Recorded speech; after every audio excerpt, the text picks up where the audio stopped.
En termes d'enregistrement de 67%. Premier arrondissement de Cotonou, 69%. Deuxième arrondissement, 75%. Troisième arrondissement, 68%. Quatrième arrondissement, 73%. Cinquième arrondissement, même taux, 73%. Sixième arrondissement, nous sommes à 49%. Je précise que c'est l'arrondissement dans lequel, sur les 19 quartiers, 7 sont sous les eaux et donc n'ont pas fait l'objet d'enregistrement. Donc cela se comprend. Septième arrondissement, 74%. Huitième arrondissement, 72%. Neuvième arrondissement, 58%. Là également, les inondations en sont pour quelque chose. Et les statistiques disponibles datent du 4 novembre. Dixième arrondissement, 77%. 11e arrondissement, 71%. 12e arrondissement, 65%.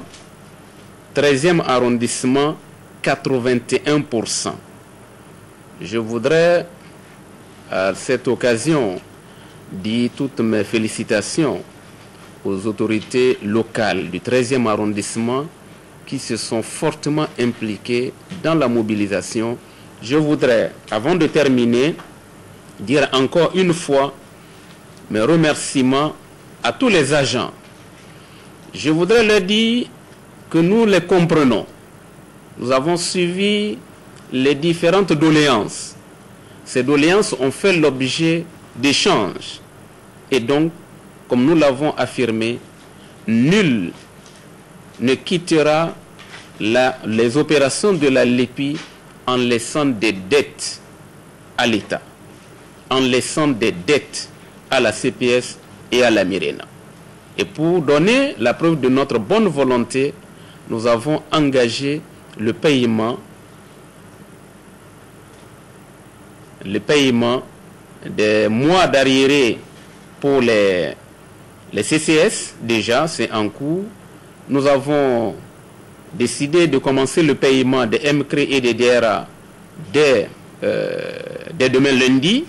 Donc, et les autres agents des centres de collecte, nous avons essayé de consentir une petite avance juste pour leur permettre de tenir, et à la fin des opérations, on fera le point. Voilà. Les Guinéens ont voté hier dans le cadre du second tour de leur élection présidentielle à Cotonou. Ils étaient 1590 Guinéens à avoir voté pour choisir celui qui, entre Alpha Condé et Cellou Dalein Diallo, va diriger le pays dans les prochains jours. Vous voyez sur ces images l'ambiance de ce second tour dans le seul bureau de vote qui est installé à Cotonou. Faire la promotion des jeunes cadres du plateau d'Abomey, reconnaître et utiliser efficacement les compétences et expériences des femmes, des jeunes et groupes vulnérables pour un développement harmonieux du plateau d'Abomey. Voilà quelques-uns des objectifs de l'APA, l'amitié du plateau d'Abomey porté sur les fonds baptismaux samedi dernier au Palais des Congrès de Cotonou. C'était en présence des cadres du plateau d'Abomey et d'un parterre d'invités natifs et sympathisants de cette localité du centre Bénin. Ulrich Gaba et Julien Kenom. Ils se sont réunis au sein d'un seul et même creuset pour une seule raison: repenser le développement harmonieux du plateau d'Abomey. L'amitié plateau d'Abomey APA est un groupe de jeunes cadres ressortissants des communes de cette localité, soucieux d'insuffler un nouveau dynamisme social, économique et culturel à la grande densité des Rugba-Diavi. L'APA se veut un outil efficace pour mieux amorcer la résolution des nombreux problèmes qui entravent le développement du plateau d'Abomey. La jeunesse occupe une place de choix au sein de ce creuset. La naissance de l'APA a pour unique et ultime vision la promotion des jeunes cadres du plateau d'Abomey, car nous sommes conscients tous ici présents, qu'il n'y aura pas une relève de qualité si le problème des jeunes cadres n'est pas pris en compte à temps. L'amitié Plateau d'Abomey va par ailleurs œuvrer à la création d'un fonds d'entraide pour la réduction de la pauvreté. Notre association voudrait enfin accompagner les communes du Plateau d'Abomey dans leur programme de développement. Une initiative saluée par l'ensemble des personnes ressources présentes à cette cérémonie. Pour Richard Senou, il convient cependant d'attirer l'attention de l'APA sur l'enjeu que revêt la mission que se sont assignés les jeunes cadres de cette amitié. Vous entendez partout développement, mais combien de gens se sont réellement assis et posé la question, mais ce développement dont vous parlez là, c'est quoi? Le vrai développement d'une nation passe nécessairement par le développement à la base de ses populations.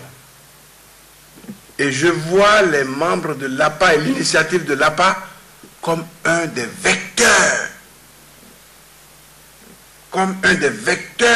de ce développement. Richard Senou souhaite par ailleurs que les initiatives de l'APA dépassent les frontières du Plateau d'Abomey afin de servir de socle de développement pour tout le Bénin. Message bien reçu par les jeunes cadres de l'APA qui ont démontré à travers mimiques et verbes qu'ils ne peuvent plus compter sur certains politiques avides du pouvoir égoïste.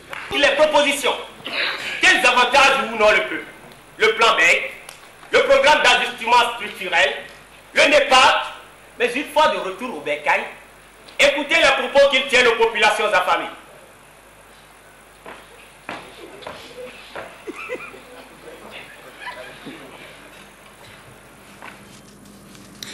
Le FRAPP, Front républicain pour une alternative patriotique, se prépare activement pour les élections prochaines. Ce parti de la mouvance présidentielle a installé dimanche, donc hier, sa coordination dans l'arrondissement de Godomè. Leur objectif est d'emmener les habitants de Godomè à renouveler leur confiance à Boni Yayi lors des prochaines élections. La première dame était de la partie. La première dame n'a pas boudé son plaisir. Elle a étalé tout son talent de danseuse, manifestant ainsi sa joie de se retrouver parmi ses sœurs de Godomè en ce jour solennel. Ce dimanche, le Front républicain pour une alternative patriotique FRAPP lance sa machine de guerre dans cet arrondissement pour préparer les prochaines élections. Le bureau de la coordination du parti est officiellement installé. Il compte 25 membres qui ont pour mission principale de faire de Godomè un bastion imprenable et tout acquis à Boni Yayi. Une obligation que Marcel de Souza, le patron du FRAPP, leur a vivement rappelé avant de les établir dans leurs nouvelles fonctions. Vous devez vous battre pour avoir du monde avec vous, pour que nous soyons tous unis derrière Boni Yayi. Et s'il plaît à Dieu, il sera réélu pour poursuivre le travail qu'il a commencé. La tâche sera rude dans cette veille d'élection où toutes les formations s'activent pour occuper le terrain. Pour accompagner les membres de ce nouveau bureau, la première dame, marraine de l'événement, a mis la main à la poche. Une importante enveloppe financière a été mise à leur disposition. Le tout nouveau chef de cette coordination sait déjà que la tâche ne sera pas facile. Mais Emmanuel Kohi reste confiant. Le travail sera fait et très bien fait. Nous sommes tenus à le faire et que nous allons le faire. Dans la 6e circonscription, ici, nous allons nous battre et faire 100% ici. En attendant le début des choses sérieuses sur le terrain, on peut se permettre de fêter. Plus de 40 artistes se sont bousculés pour animer la manifestation.